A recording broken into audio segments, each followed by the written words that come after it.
안녕하세요. K입니다. 오늘 가져온 책은 고수의 몸 이야기인데요. 인생을 바꾸기 전에 몸부터 바꿔라. 인생을 바꾸기 전에 몸부터 바꿉시다. 몸부터 바꿔야 진정으로 우리의 인생도 바뀝니다. 그렇다면 어떻게 바꿔야 하는지, 또 내가 어떻게 바뀌고 싶은지 생각해 보시면서 자세히 함께 공부해 볼게요. 내 운명이 궁금한가? 그럼 내 몸을 잘 관찰하라. 내 몸의 동선과 습관, 그리고 그것이 만들어내는 관계와 활동, 그게 바로 당신의 운명이다. 작가 고미숙, 공부의 달인 호모 쿵푸스라는 책의 저자이네요. 정말 맞죠? 내 몸이 습관적으로 매일마다 하는 일, 그것이 바로 자신의 운명이라는 것, 정말 맞는 것 같습니다. 이 책의 저자는 한금태 님이신데요. 주요 저서로는 일생에 한 번은 고수를 만나라, 중년 예찬, 리더가 희망이다, 몸이 먼저다, 고수의 일침, 고수의 질문법, 고수와의 대화, 생산성을 말하다 등 다수의 책의 저자인데요. 저도 여기에서 다 읽은 건 아니지만 몇 권의 책을 읽었는데 이분의 책을 좋아해서 고수 시리즈에서 이번에는 고수의 몸 이야기, 바로 몸이 먼저다, 이 책을 되게 좋아했었는데 그 두 번째 이야기라고 하니까 너무 재밌을 것 같아서 읽었거든요. 이 책의 메시지는 인생을 바꾸기 전에 몸부터 바꿔라. 당신의 몸을 경배하라. 지금 바로 일어나서 움직여라. 자유로워지고 싶다면 운동을 시작하라. 무엇이든 좋다. 일단 몸을 움직여라. 운동이 그대를 자유롭게 하리라. 바로 이 메시지인데요. 이 메시지야말로 정말 중요하게 느껴지거든요. 제 인생의 중요한 도구로 느껴져서 여러분들과 함께 좀 더 자세히 살펴볼게요. 저자는 이렇게 질문합니다. 그렇다면 대체 몸이란 무엇일까? 우리의 몸에 문제가 생기면 우리는 어떻게 될까요? 우리 몸이 살이 찌거나 문제가 일어났다면 무슨 일이 일어날까요? 가장 먼저 자신감이 사라질 것이라는 거죠. 나 자신을 믿는 마음, 그것이 사라져버리면 우리가 일상을 살아가면서 그리고 뭔가에 도전할 때 그런 자신감이 중요하거든요. 몸과 마음, 바로 몸과 머리, 이것은 서로에게 밀접하게 영향을 주고받기 때문에 구분하는 것 자체가 의미가 없죠. 몸이 아프면 마음도 아프게 되고 또 마음이 아프면 몸도 아프게 되죠. 이렇게 연결되어 있지만 우리는 흔히 마음을 우선순위에 둘 수 있거든요. 내 마음을 다스려야 몸도 다스릴 수 있다. 근데 이 책의 메시지는 사실은 몸이 먼저라는 거죠. 구분할 필요는 없지만 사실 잘 들여다보면 몸이 더 우선이라는 거예요. 우리는 과로를 하면서 아니야, 난 즐겁게 일하고 있어, 그렇게 마음은 괜찮다고 생각하고 과로를 할 수 있지만 사실은 몸은 그렇지 않은 경우가 많다라는 거죠. 머리로는 괜찮다고 생각해요. 근데 몸은 비명을 지르면서 문제가 있다고 신호를 계속 보내는 거예요. 살도 찌고 염증도 생기고 피곤하고 뭔가 크고 작은 증상도 나타나죠. 다시 말해 현재 나의 상태를 가장 잘 아는 건 마음이 아닌 몸이라는 거죠. 그래서 몸을 잘 관찰해야 하는 거예요. 어떤 변화가 일어나고 있는지, 컨디션을 어떻게 느끼는지, 내가 몸을 어떻게 활용하고 있는지, 어떤 습관을 가지고 하루를 살아가고 있는지.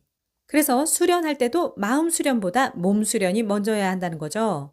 우리가 마음에 상처가 많으면 마음 수련을 한다, 그런 말을 많이 하지만 사실은 몸 수련이 먼저고 마음 수련은 그 다음이라는 거죠.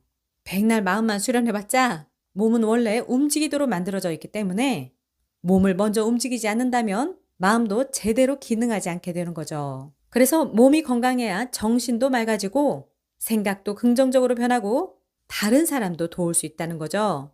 몸이 아프면 아무것도 할 수 없죠. 자신도 못 돌보고 다른 사람도 당연히 못 돌보는 거죠. 우리는 마음의 스트레스를 받을 때 푹 자면은 잘 해결이 되거든요. 근데 그것을 제외하고는 힘들 때 우리는 먹죠. 스트레스 받는다고 맵고 짜고 단짠 이런 것들을 찾을 수 있거든요. 잘못된 습관이죠. 잘못된 회로를 뇌에 만든 거죠. 한두 번은 괜찮겠지만 이게 자꾸만 반복 행동이 되면 그것은 습관이 되고, 습관이 되면 그것은 몸에 나타나기 시작하고, 그러면서 몸의 컨디션, 에너지, 의욕 이런 것들이 다 떨어지고 그것을 회복하기 위해서 다시 잘못된 회로를 찾게 되는 거죠. 그러면서 우리 몸은 살이 찌게 되는 거고요. 그래서 우리가 이런 마음의 상태를 느낄 때 마음 수련을 열심히 하는 그것이 먼저가 아니라 사실은 몸을 수련하는 것이 가장 큰 해결책이 된다는 거죠. 우리가 마음속에서는 온갖 소용돌이가 일어나죠. 근데 그냥 박차고 나가서 걷기 시작하면 마음도 생각도 다 정리되고 무엇보다 자신감이 생기거든요. 나를 믿는 마음이 다시 생기기 시작하는 거죠. 그래서 이런 공부와 운동을 하면서 몸에 일어나는 변화를 읽고 그때그때 대처해야 한다는 거죠.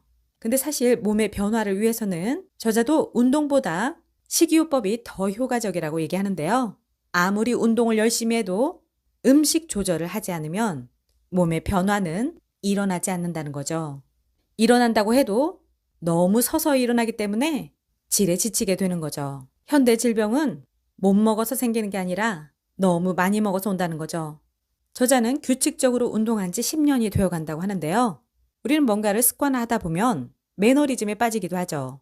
저자도 매너리즘에 빠지는 것 같아서 다시 트레이너에게 코칭을 받기 시작했다고 하는데요.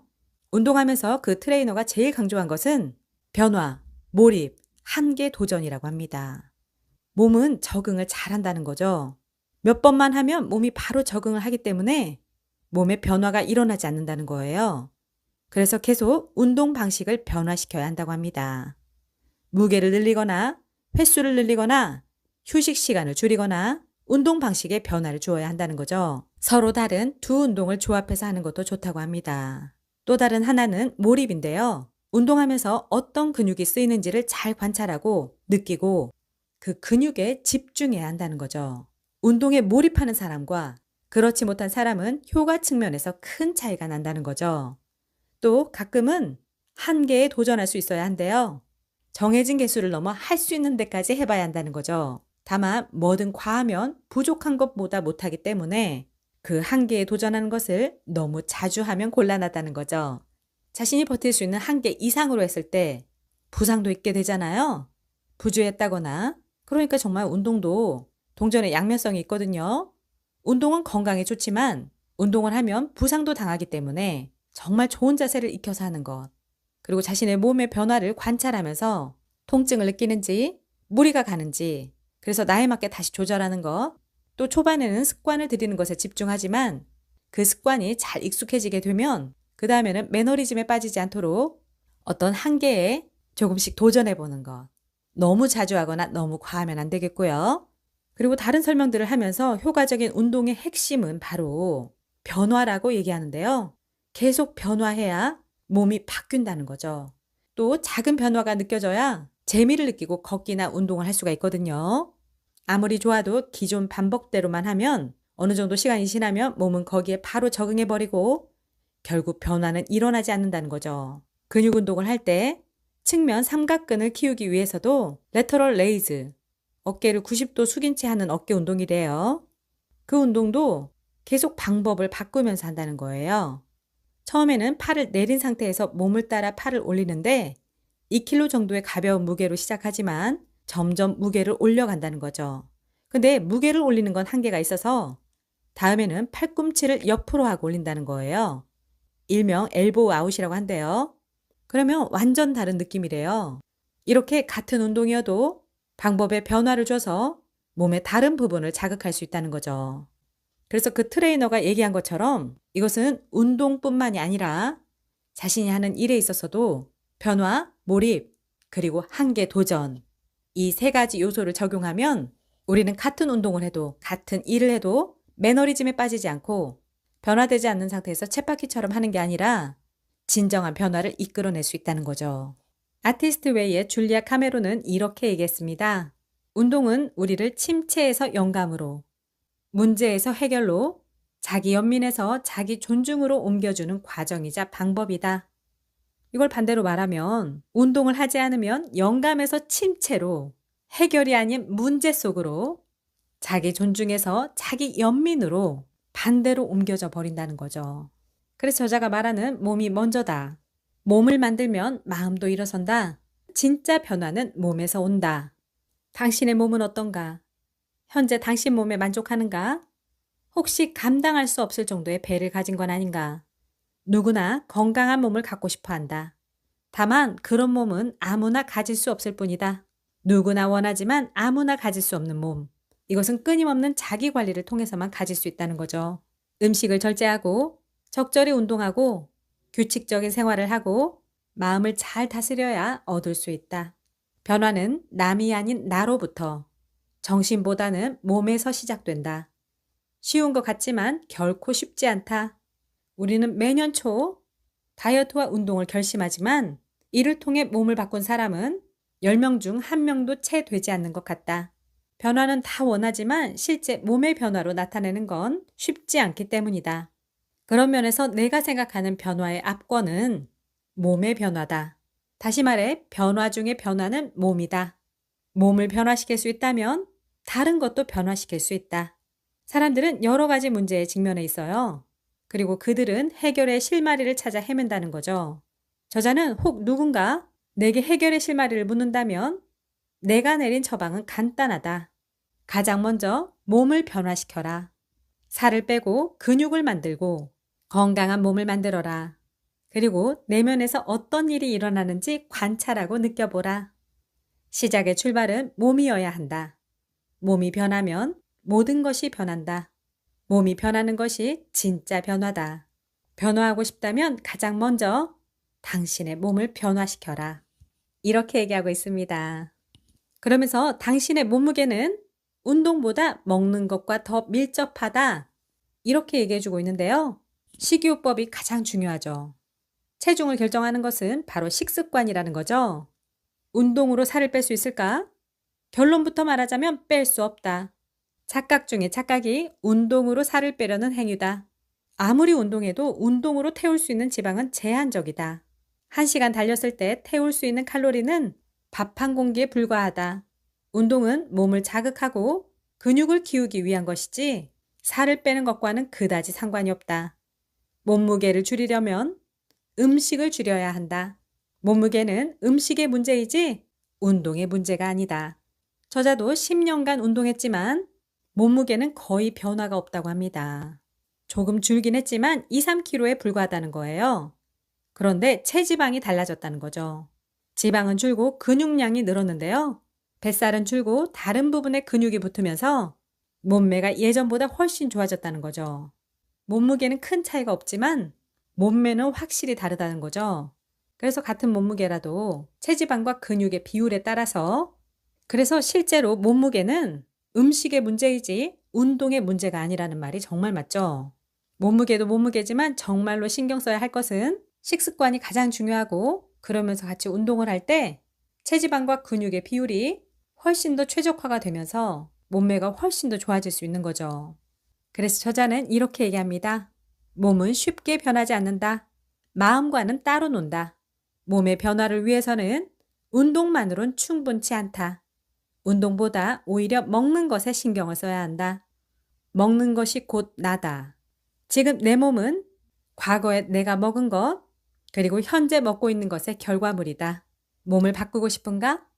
그럼 먹는 것부터 바꾸자. 저자는 자신이 지키는 습관 몇 가지를 얘기해 줬는데요. 첫째는 수면. 일찍 자고 일찍 일어나는 것. 가능한 저녁 약속은 잡지 않고 대신에 낮에 잡는 거죠. 자기 2시간 전부터 분위기도 잡는데요. 말을 적게 하고 스마트폰을 보지 않고 간접 조명으로 바꾸고 자극적인 프로 같은 것도 보지 않고 이렇게 해서 일찍 자고 자연스럽게 일찍 일어나는 수면 습관.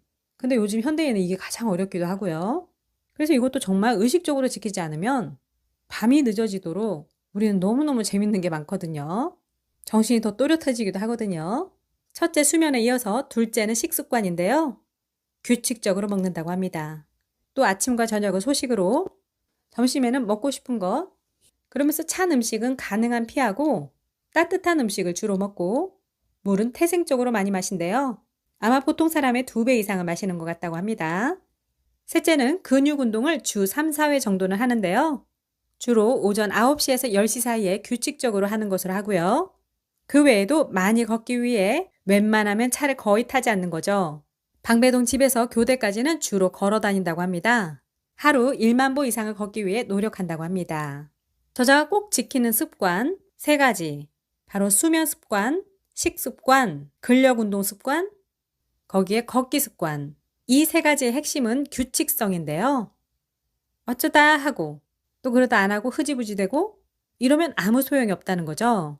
이 3가지는 의식적으로, 규칙적으로 꾸준히 하는 것에 답이 있다는 거죠. 그래서 건강 비법은 습관화다. 저자는 체온을 올리는 것, 위장을 쉬게 하는 것, 이런 부분에 대해서도 얘기를 했는데요. 그래서 저자는 이렇게 얘기합니다. 결론적으로 질병의 원인은 냉증과 과식이다. 몸을 따뜻하게 하는 것, 배가 약간 고플 정도로 먹는 소식이 당신의 건강을 지켜준다. 소식하고 많이 움직여라. 그러면서 하루 한 끼 공복의 힘의 저자 이시하라 유우미는 공복력이라는 말로 속을 비우는 것의 중요성을 주장했다고 하는데요. 위장도 휴식 시간이 필요하다. 그러면 혈액이 깨끗해지고 면역력이 높아진다. 건강을 위해서는 적게 먹고 자주 공복 상태를 만들어야 한다. 공복은 몸을 치유하고 회복하는 힘을 갖고 있다. 이것이 공복력이다. 강한 근골격계는 생존의 필수 요소다. 근골격계를 강화하기 위해서는 중력을 활용해야 하는데 지구의 중력을 근육으로 확실하게 느껴야 한다. 그렇지 않으면 근골격계는 약해진다. 우주비행사가 우주에 갔다 오면 뼈와 근육이 급격히 약해지는 이유도 중력의 힘이 작용하지 않기 때문이다. 근골격계를 건강하게 하는 가장 좋은 방법이 걷기다. 우리의 뼈 건강, 근육의 건강, 이거의 가장 좋은 방법이 바로 걷기라는 거죠. 그래서 인생을 바꾸기 전에 몸부터 바꿔라. 몸부터 바꾸기 위해서는 내 몸에 대한 공부가 필요하다. 건강도 다이어트도 공부가 필요하다.